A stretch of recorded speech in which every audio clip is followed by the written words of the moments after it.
Менің каналыма қош келдіңіздер. Ұнаса лайк басып, қолдау білдіріп, комментарий жазып, қоңырауша белгісін басуды ұмытпаңыздар. Бүгін кеспе пісіремін. Бір жерлерде көже дейді. Бірақ біз отбасымызбен кеспе деп айтамыз. Алдымен мен малдың майын қуырып алдым. Өздеріңіз білесіздер, сұйық майды қолдансаңыз да болады. Одан кейін керегінше етіңізді салып, турайсыз. Отқа шыжғырып аласыз. Мен де жас малдікі болғасын астын қатты қылып қыздырдым.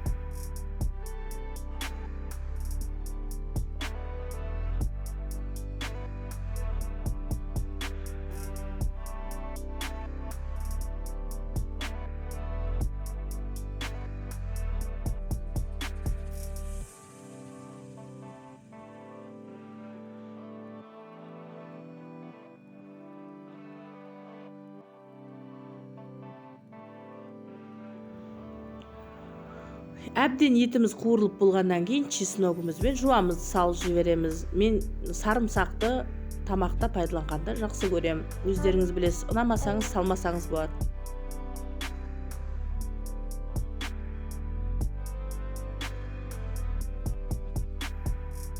Одан кейін мен қызанақ салғанды жақсы көремін. Мүмкіндігім болса, томатқа жүгінгім келмейді. Қызанақты салып қуырып аласыз.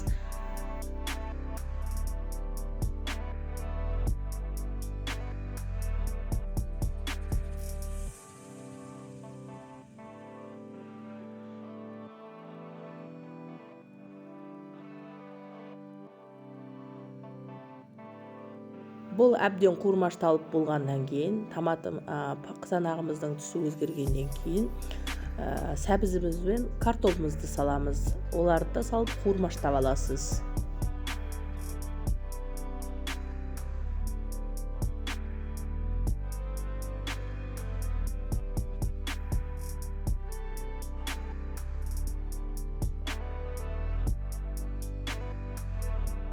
Одан кейін сорпасын құйып, осылай сорпа дайындаймыз. Ендігі кезекте қамырымызды илейміз. Ол үшін жұмыртқа салсаңыз болады, тұзыңызды, керекше ұныңызды мен бір дөңгелек жасаймын. Осылай суымды құйып, илеп аламын. Өздеріңіз білесіздер, мен қатты қылып илейтін болғасын, жұмыртқа салмаймын. Осылай суымен илеп аласыз.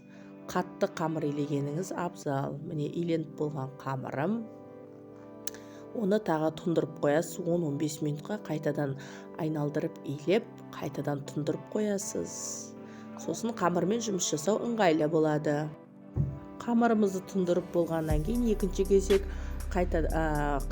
қамырымызды, дөңгелегімізді жазамыз. Керегімізше формада 4 бұрышты ма, ұзыншақ қыласыз ба, әлде қысқа қыласыз ба, өзіңіздің керегіңізше формаңызға салып кесесіз пышақтың көмегімен.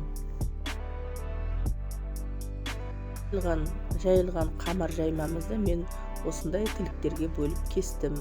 Өзіңіз білесіз, бұдан да жіңішке қылсаңыз да болады. Маған осы қалыңдық, осы жіңішкелік болады. Осыны салып пісіріп аламын. Жегенде қолдың кеспесі дүкеннің қамырынан 1000 есе артық. Ас болсын.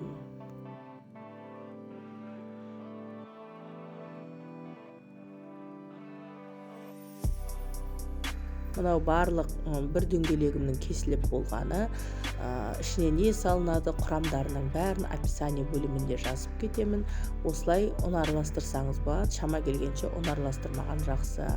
Осылай орталарын қопсытып аласыз былайша айтқанда. Енді сорпаға саламыз. Мынау қайнап жатқан сорпамыз, үстіп кеспемізді саламыз да піскеннен кейін 5 пен 10 минуттың арасында қарайсыз. Қамырыңыз сәл-сәл көлемі үлкейіңкірейді. Сосын ыдысыңызға құйып жей бересіз. Ас болсын. Каналым ұнаса лайк басыңыз. Күнделікті үйдегі қарапайым тағамдар арқылы сан алуан түрлі тамақтар пісіріп, ас мәзірін көркемдеуіңізге болады. Бұдан басқа программалармен жұмыс жасау, құрылыс проектілерін жасау, сметаларды жасау, ақпараттармен де бөлісемін. егов порталы, басқа да сот порталына, басқа да порталдарға арыз беру барлығы қамтылған. Менің өмірімде пайдаланатын, күнделікті өмірімде пайдаланатын кездескен сұрақтарымның бәрін видеоға түсіріп, күнделікті өмірімді салып отырамын. Танысып отырыңыздар. Лайк басып, сіздердің өміріңізде де қайдеңізге жарап қалуы мүмкін.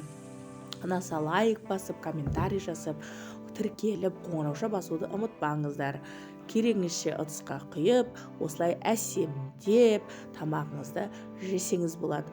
Сорпа қолдан жасаған, кеспе, бойға сіңімді, бастысы ешқандай химикатсыз, қарапайым күнделікті заттардан жасалған тағам. Тағы да айтам, ас болсын, денсаулықтарыңыз мықты болсын.